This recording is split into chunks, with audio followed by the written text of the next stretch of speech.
Programme silly point में एक मरतबा फिर खुशामदीद। हम बात कर रहे थे पाकिस्तान की कल की शिकस्त पर। वेस्टइंडीज के हाथों पाकिस्तान को 202 रन के मार्जिन से शिकस्त हुई और यूं पाकिस्तान को 34 बरस के बाद ये हजीमत उठानी पड़ी कि वनडे सीरीज पाकिस्तान वेस्टइंडीज में जाकर हार गया। तो तनवीर साहब, बाबर आजम पर बात काफी हमने कर ली। मैं चाह रहा था रिजवान का डिसमिसल, अगर कल जो आपने देखा है जिस तरह से वो आउट हुए, उस पर बहुत ज्यादा बात हो रही है कि वो उन्होंने गेंद छोड़ दिया। ये देखिए अभी जब शो हुआ था तो मैं क्रिकेट बोर्ड के चेयरमैन के बारे में बात कर रहा था कि सबकी वजह से क्रिकेट बर्बाद हुई। ठीक है, बशमूल ये वाले ये भी अभी नहीं, अभी तो ये इनका तो टेनोर चल रहा है ना। ये तो बाद में देखेंगे क्या होगा, अभी तो टेनोर चल रहा है ना।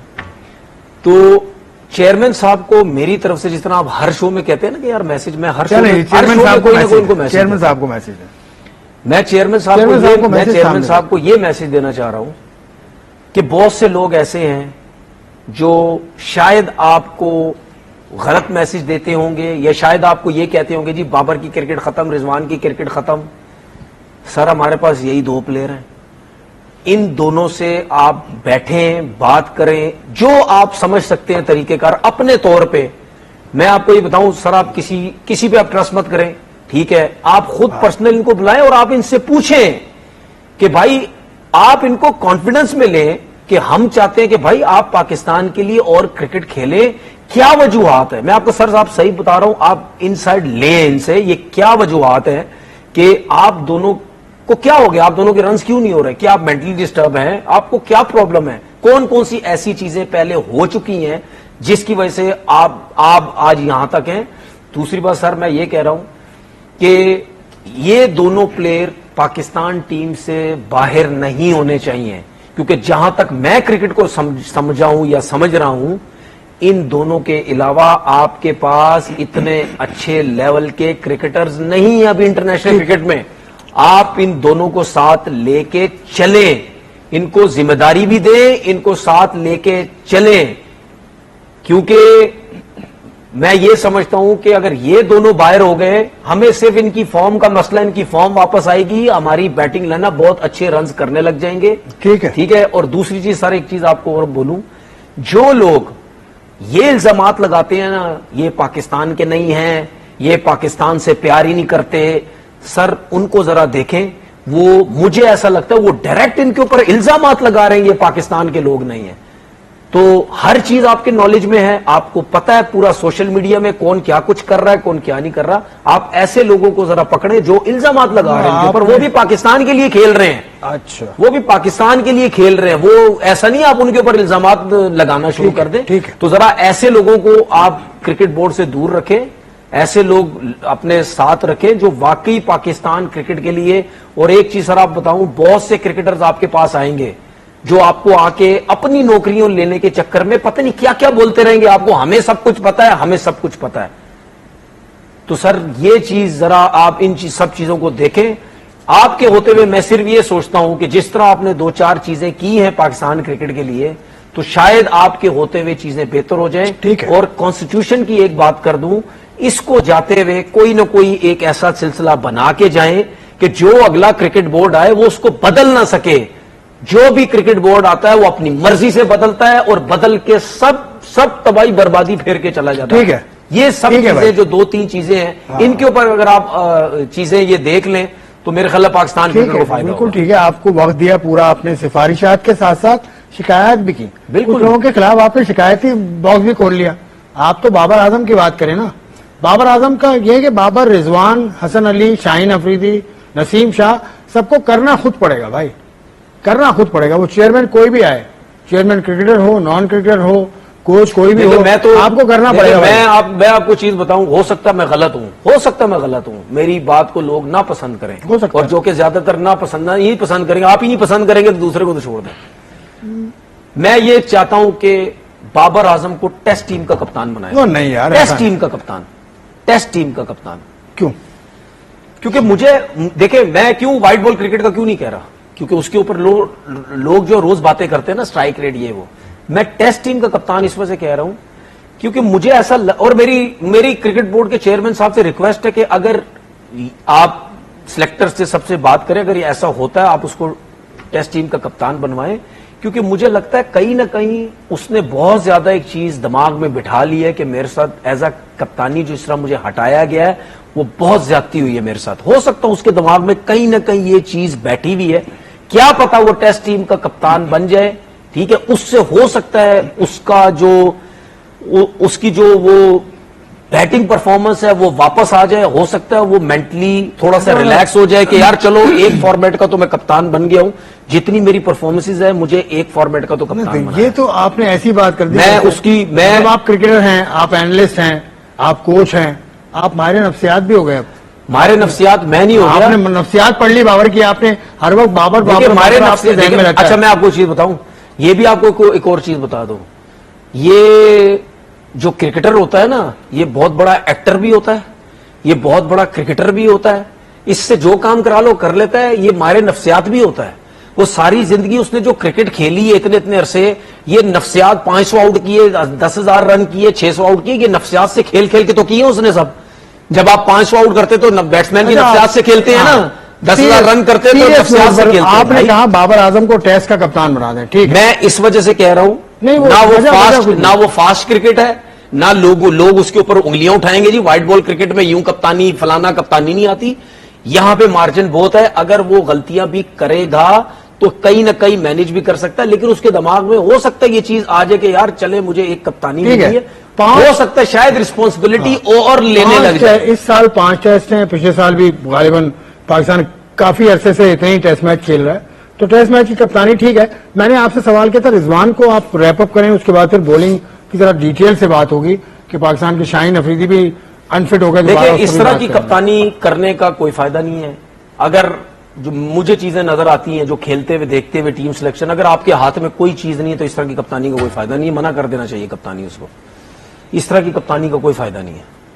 और हमेशा वो प्लेयर, हमेशा मैं पाकिस्तान के सिस्टम की बात कर रहा हूं, बाहर की नहीं बात कर रहा, हमेशा वो जो पाकिस्तान का सिस्टम हमारा चलता है, हमेशा वो प्लेयर जिसको आप दबाव में डाला हुआ है उसके बाद अगर आप उसको कप्तानी देंगे वो कभी भी कप्तानी अच्छी नहीं कर सकता। जो कप्तानी से जो मर्जी कर लो, कप्तानी से। अब जरा डिटेल में बात करें, शाहीन शाह अफरीदी अनफिट हो गए, उनकी कोहनी में तकलीफ है, तो कोहनी में तकलीफ आप मुझे मैं तो आपको पहले से कह चुका हूं कि वही उनका जो मुझे ऐसा लगता है भाई, जो मैंने चीजें देखी है, जो मुझे कुछ टेक्निकल चीजें पता चली हैं, वो एक बहुत बड़ा रीजन हो सकता है उसकी पेस जो कम होती है, स्पेशली जब सेकंड स्पेल थर्ड स्पेल करने जाता है, या उसकी एल्बो का जो रीजन है वो वही हो सकता है जिसकी वजह से उसकी एल्बो में।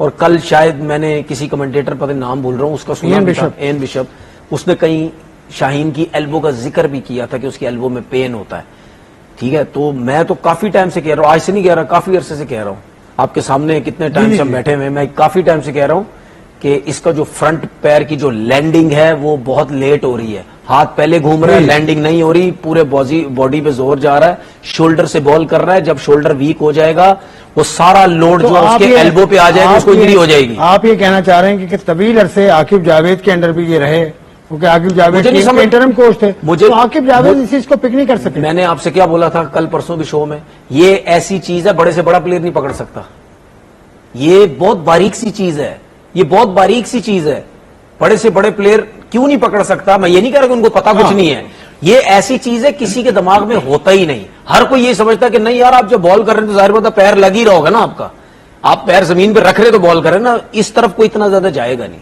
लेकिन वो शायद पता नहीं है मैं सही हूं गलत है मुझे नहीं पता, मुझे वो चीज नजर आई, मैंने बोला यार ये प्रॉब्लम मुझे लग रहा है जिसकी वजह से इसका पेस जो है, और जो मैंने बताई थी चीजें उसकी वजह से उसका आगे बॉल ही तेज जाएगा, पीछे जब भी करेगा पेस कम हो जाएगा। अब पाकिस्तान ने खेली ट्राई नेशन सीरीज, यूएई और अफगानिस्तान की टीम है, T20 ट्राई नेशन T20 है, तो उसमें कोई टीम हल्की नहीं है भाई अब आज के जमाने में। और पाकिस्तान जो पाकिस्तान की परफॉर्मेंस हिसाब से तो वैसी कोई हल्की नहीं है, कोई हल्की नहीं। अब इस परफॉर्मेंस को देखते हुए T20 टीम के अंदर बाबर आजम रिजवान आप अब भी समझते हैं अब आ जाएंगे, मतलब जो ट्राई नेशन में ना सही, लेकिन चले पहले ट्राई नेशन की बात करें। नहीं मुझे नहीं लगता, मुझे नहीं लगता। अगर बाबर की वेस्टइंडीज में बैटिंग की परफॉर्मेंस अच्छी हो जाती तो शायद इसको रख लेते, लेकिन मुझे नहीं लगता अभी फिलहाल। अभी आप अगर सिलेक्टर होते हैं मैं जब सिलेक्टर देखिए मैं अभी मैंने आपसे बोला ना मैं बाबर और रिजवान से हट के बात कर रहा हूं, मैं सिलेक्टर होता मैं जरूर इन दोनों को टीम में रखता, नंबर चेंज कर देता ऊपर। आपसे सवाल किया जाता, मीडिया आपसे सवाल करता, तो आप क्या जवाब? मैं पिछले कोई 13 साल से लोग होस्ट सवाल ही करते हैं ना, मेरे से जवाब ही देता हूँ। नहीं, मैं सीरियस बात जवाब देता रहता हूँ। Tanveer Ahmed as a chief selector बैठे, मैं क्या आपसे कह रहा हूँ, मैं ट्राई नेशन सीरीज का टीम अनाउंस हो रही है। बिल्कुल। अब तनवीर ने इन दोनों का नाम दे दिया, मीडिया ने ये पूछना है यार किस परफॉर्मेंस पे है। नहीं, मैं आप भी पूछते हैं ना, आपने इमामुल हक की परफॉर्मेंस बताई, आपने फहीम अशरफ की परफॉर्मेंस बताई, और आपने ठीक बताई। खुशीद शाह की परफॉर्मेंस आपने बताई, मोहम्मद नवाज की परफॉर्मेंस आपने बताई, तो आपसे भी सवाल होगा। देखिए, जब मुझसे सवाल होगा मैं तो यही बोलूंगा ना भाई, कि अगर वो T20 में दोनों ओपन करते थे, उनकी क्या परफॉर्मेंस रही है, क्या बुरी परफॉर्मेंस रही है? चले जी, अगर उनको पाकिस्तान सेमीफाइनल खेला, चले आपकी अगर आपकी आउट ऑफ फॉर्म, इन दोनों की फॉर्म जरा आउट हुई भी है, तो क्या मैं उठा के इनको टीम से बाहर कर दूं? ऐसा नहीं है। टेक्निकल चीजों पे बात करो, लॉजिक के ऊपर बात करो। ठीक है, लॉजिक पे बात करो। इसकी टीम तो आ जाएगी, लेकिन फिर एशिया का बड़ा इवेंट है और सितंबर की 9 तारीख से शुरू हो रहा है यूएई में। उसमें पता नहीं क्या सूरत हाल बनती है उस वक्त तक। मैं सवाल ये करना भी चाहिए कि देखिए, मैं आपको चीज बताऊं, इन सब चीजों के पीछे ना आपका क्रिकेट बोर्ड के चेयरमैन का स्ट्रांग होना बहुत जरूरी है। चेयरमैन अगर आपका स्ट्रांग है, अगर चेयरमैन को कोई चीज समझ आती कि नहीं भाई जो मर्जी बोलते रहो, जितना प्रेशर डालना है डालते रहो, ये चलेंगी चीजें, कोई नहीं हटा सकता आपको, कोई नहीं हटा सकता। मैं इसीलिए यहां से बैठ के चीजें उनको मैसेज देता हूं कि भाई ये अगर चीजें हो सकती हैं तो इस तरह करने की कोशिश करें। इस वक्त स्ट्रांग अगर चेयरमैन साहब ये कहते हैं कि नहीं बाबर और रिजवान टीम के साथ चलेंगे, अगर कोई रिप्लेसमेंट इन दोनों का है तो मुझे बता दो। मैं तो सिलेक्टर्स को भी कहता हूं, मैं कोचेस को भी कहता हूं कि बाबर और रिजवान का कोई रिप्लेसमेंट है आपके पास। बॉलर में फिर भी रिप्लेसमेंट मिल जाएंगे, कभी शाहीन बाहर होता है, कभी नसीम आ जाता है, कभी नसीम बाहर होता है, कभी हसन अली आ जाता है, वो बाहर होता है तो शाहनवाज दानी आ जाता है, कभी हसनैन आ जाता है, कभी वसीम जूनियर आ जाता है, कभी फहीम अशरफ आ जाता है, कभी हुसैन तलत आ जाता है, कभी खुरम शहजाद आ जाता है, कभी अहमद जमाल आ जाता है, कभी कौन आ जाता है। फास्ट बॉलर के पास आपके पास रिप्लेसमेंट आ जाती है कहीं ना कहीं। इन दोनों की रिप्लेसमेंट, इन दोनों की बहुत बात हो गई, लेकिन आपने कहा स्ट्रांग पर्सनैलिटी, तो स्ट्रांग पर्सनैलिटी मुझे ऐसा लगता है माइक हेसन स्ट्रांग पर्सनैलिटी के मालिक हैं। जिस तरह से वो फैसले कर रहे हैं, जिस तरह से वो अपने फैसलों को डिफेंड कर रहे हैं। इस सीरीज से पहले भी वो आए थे मीडिया पर, उन्होंने बात की, और कल के मुकाबले के बाद भी उन्होंने बात की। बड़ी मुझे तो बड़े कॉन्फिडेंट लगे। उन्होंने कहा पॉजिटिव्स हैं कुछ, वो सुन ले माइक हेसन ने क्या कहा, उसके बाद बात को आगे बढ़ाते हैं। ये कहा माइक हेसन ने, उन्होंने कहा कि पॉजिटिव्स हैं कुछ, स्पिन डिपार्टमेंट अच्छा था, लेकिन पाकिस्तान जो आखिर के जो मरहला होता है मैच का, तमाम मैचेस क्या पॉजिटिव था इसमें?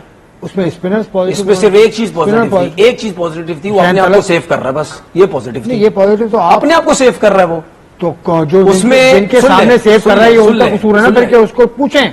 जिसको इतने पैसे दे रहे हैं उसका कसूर है, जिसको प्लेइंग 11 नहीं खिलानी आती। सुन ले मेरी बात, क्या कह रहा है माइक हेसन? 35 ओवर तक हमारी बॉलिंग बहुत अच्छी थी, और दोनों मैचेस में, तीनों मैचेस में। ठीक है, आपकी टीम ने 296 करवाया, क्यों? जो टीम 170 पे आउट हो रही थी, क्यों? क्योंकि सुफियान मुकीम को नहीं खिलाया आपने। जिस विकेट के ऊपर ये डिस्टर्ब कर रहा है, ये डिस्टर्ब कर रहा है, तो क्या ये डिस्टर्ब नहीं करेगा? नहीं करेगा डिस्टर्ब, आप उसको खिला ही नहीं रहे।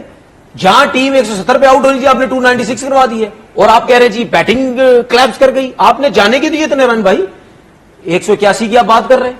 दूसरा ओडीआई आपकी गलत सिलेक्शन की वजह से दूसरा ओडीआई भी टीम आ रही है। ठीक है भाई, मैंने तो उस टाइम बोला था कि मुझे नहीं समझ आ रही भाई ये जिस तरीके से टीम को लेके चल रहा है। इसीलिए तो मैं बोलता हूं कि भाई इन कोचेस की तरफ भी देखो, सिर्फ प्लेयरों पे मत देखो, इन कोचेस में भी इतनी नॉलेज है। अगर ये इतना अच्छा कोच है, न्यूजीलैंड के बाद कितनी टीमों ने माइक हेसन को हायर किया है? कितनी टीमों ने हायर किया है? आईपीएल की टीम ने हायर किया, ठीक है ना, आईपीएल की और एक और खत्म हो गया ना। फिर मैं इंटरनेशनल टीम की बात कर रहा हूं, कितनी टीमों ने किया है? सबको पता है भाई किसका कितना लेवल है। आपके पास था, जो कोच आया था वो था गैरी क्रिस्टन। तो पाकिस्तान के प्लेयर्स को कितनी काउंटी टीमों ने बुलाया है? क्या बाबर आजम को काउंटी ने किसी बुलाया? नहीं, अभी बुलाया था तो मना कर दिया। काउंटी अभी बुलाया था, वो तो बाबर, वो पता नहीं वो सही बात है कि नहीं। ये तो बात नहीं, मैं एक बात कर रहा हूँ, चले बाबर की बात नहीं कर रहा, बाबर की बात नहीं कर रहा। पाकिस्तान के कौन से प्लेयर्स को काउंटी ने बुलाया? यार आप खुद अपनी बात को गलत साबित कर रहे हैं। आपने खुद यहाँ बैठ के खुद बताया था कि बाबर आजम को काउंटी ने ऑफर की थी, बाबर आजम ने बाहर घूमने चले गए। आपने खुद बताया, मुझे क्या कह रहे हो यार? आपकी अपनी बात गलत हो गई है। सही कह रहे हैं, सही कह रहे हैं, लेकिन काउंटी से इस तरह से काउंटी नहीं खेलता जिस तरह से जावेद मिराज खेलते थे, जहीर अब्बास हर खेलते काउंटी थे। से ऑफर तो हुई ना, वो तो ऑफर उसने चले मना हो कर गए। दिया ना। चले मैंने मान लिया एक ऑफर हो गई, तो बाबर आजम क्यों नहीं काउंटी की जरूरत बने? जिस तरह से पाकिस्तान के सुन तो प्लेयर्स लेना। हमेशा से भाई सुन खेलते तो हैं, लेना, फास्ट सुन बॉलर तो वसीम लेना। अकरम, वकार भाई यूनुस, जब शुएब देखें, अख्तर, आप खुद मेरी आप बात सुने, मेरी काउंटी बात से नहीं खेले, लेकिन जब लोअर टीम देखिए से भाई, खेले हैं। हो सकता है आगे चल के अब उसको मौका मिले, इसको मिला तो उसने नहीं उसको अवेल किया, हो सकता है जाए जाके डिफरेंट कंडीशन में क्रिकेट खेले, थोड़ा सा अब अपनी ऑस्ट्रेलिया टेक्निक जाना है, चीजों के। ऑस्ट्रेलिया जाना है। मैं ये तो कह रहा हूं, जाओ जरा डिफरेंट कंडीशन में खेलो, टेक्निक भी एक्सपोज होगी, पता भी चलेगी, चीजें बेहतर होंगी, डिफरेंट कोचेज होंगे वहां पे। जब आप जाओगे, वो जो लोग हैं, वो जो कोचिंग, देखिए उस लेवल पे मैं आपको बात बताऊं, ये डोमेस्टिक क्रिकेट में भी कोचिंग नहीं है। First class cricket level domestic cricket में कोई कोचिंग नहीं, आपकी सिर्फ कोचिंग नीचे होती है। वो सिर्फ मेंटली स्ट्रांग करते हैं, पॉजिटिव चीजों के ऊपर बात करते हैं भाई। काउंटी में अगर जाना ही एक बहुत बड़ी अचीवमेंट है, तो इंडिया से तो कोई नहीं जाता काउंटी। वो तो शुरू से ही मना है ना, उनको तो वो मना ही है। ना कोई जाता है, ना कोई, उनको तो ना सेंट्रल कोई कॉन्ट्रैक्ट जो मिलते हैं या पैसा मिलता है। और देखें, तो फिर उसकी क्या उन्होंने वजह, एक चीज, क्या वजह है? उनका सिस्टम क्यों अच्छा है? डोमेस्टिक सिस्टम क्यों अच्छा है? देखिए डोमेस्टिक सिस्टम तो इस वजह से अच्छा ना, एक तो पैसा देते हैं वो, ठीक है, उसके बाद वो कहते हैं कि भाई अपनी डोमेस्टिक क्रिकेट को तरजीह दो, वैल्यू दो अपनी डोमेस्टिक क्रिकेट को। अच्छा, उसके बाद आपने अब देखा कि उन्होंने क्या सख्ती की कि भाई अब जो इंडियन टीम का प्लेयर है, जब फारिग होगा वो डोमेस्टिक क्रिकेट खेलेगा। जब आप फ्री होंगे डोमेस्टिक क्रिकेट खेलेंगे तो आप अपना एक्सपीरियंस यंगस्टर्स को देंगे। सही है, ऐसा नहीं होगा कि उनके लड़के फ्री हैं, फाइन भी 2-4 को किया कि भाई आप घर क्यों बैठे में, जब फ्री है तो आप डोमेस्टिक क्रिकेट खेलें। उनको सेंट्रल कॉन्ट्रैक्ट नहीं दिया उन लोगों ने। तो ये जब आप करते हैं तो फिर आपका सारा फोकस लड़कों का अपनी डोमेस्टिक क्रिकेट में होता है, इसीलिए उनको फिर पैसा ज्यादा दिया जाता है कि भाई ठीक है, आपको वहां से अगर इतना मिलता है, हम आपको इतना दे रहे हैं, उतना नहीं दे सकते, आधा दे देंगे, 75% दे देंगे, लेकिन आप यहां रहें, और वो खुश है। अच्छा, उस दूसरी बात ये कि किसी प्लेयर में हिम्मत ही नहीं है, जो भी नया प्लेयर आएगा वो लड़ ही नहीं सकता उनसे, क्योंकि वही बात हम कर रहे हैं, कॉन्स्टिट्यूशन रूल शुरू से ही बने हुए हैं, उसको कोई नहीं बदलता। मैंने देखा है इंडियन हम क्या करते हैं, BCCI हम क्या करते हैं, जो भी क्रिकेट बोर्ड आता है, मीटिंग बैठती है, अच्छा जी क्या करें, वही 2-4 लोग पुराने, वो पता नहीं कौन 70 वाले 1970 वाले लाके बिठा के उनसे पूछ रहे होते क्या करें। अच्छा ऐसा करें जी, पाकिस्तान के प्लेयरों दो को PSL की 2 की इजाजत दे दें, एक PSL खेलेगी, एक दूसरी लीग खेलेगी। भाई ये हाँ, तो फिर देखिए, सुन लेना, ऐसा कि मोहसिन नकवी साहब सुन ले, आगे आने वालों के लिए सुन तो ले, ये बात आपकी, उसका जो मगज है बात, फिर चीजें बेहतर नहीं होंगी, वो हम समझ गए, वो हर कोई आगे चेंज करेगा। हाँ, वो जो बात की जो जिस्त है वो हम समझ चुके हैं। बहरहाल आज का प्रोग्राम आपने देखा, आप अपनी आरा से हमें आगाह कीजिएगा सोशल मीडिया, हमारे हैंडल्स पर। और जश्न आजादी की आज चांद रात है, पाकिस्तान का 79वां यौम आजादी है। 78वां आप पढ़ रहे होंगे हर जगह, लेकिन 78वां नहीं, 79वां यौम आजादी और 78वीं सालगिरह जरूर है पाकिस्तान की। तो पाकिस्तान जिंदाबाद, पाकिस्तान पाइंदाबाद। आप भी खुश रहिए, जश्न आजादी मनाइए। तनवीर साहब, आपको जश्न आजादी की पेशगी मुबारक। पाकिस्तान जिंदाबाद, पाकिस्तान जिंदाबाद। खुदा हाफिज।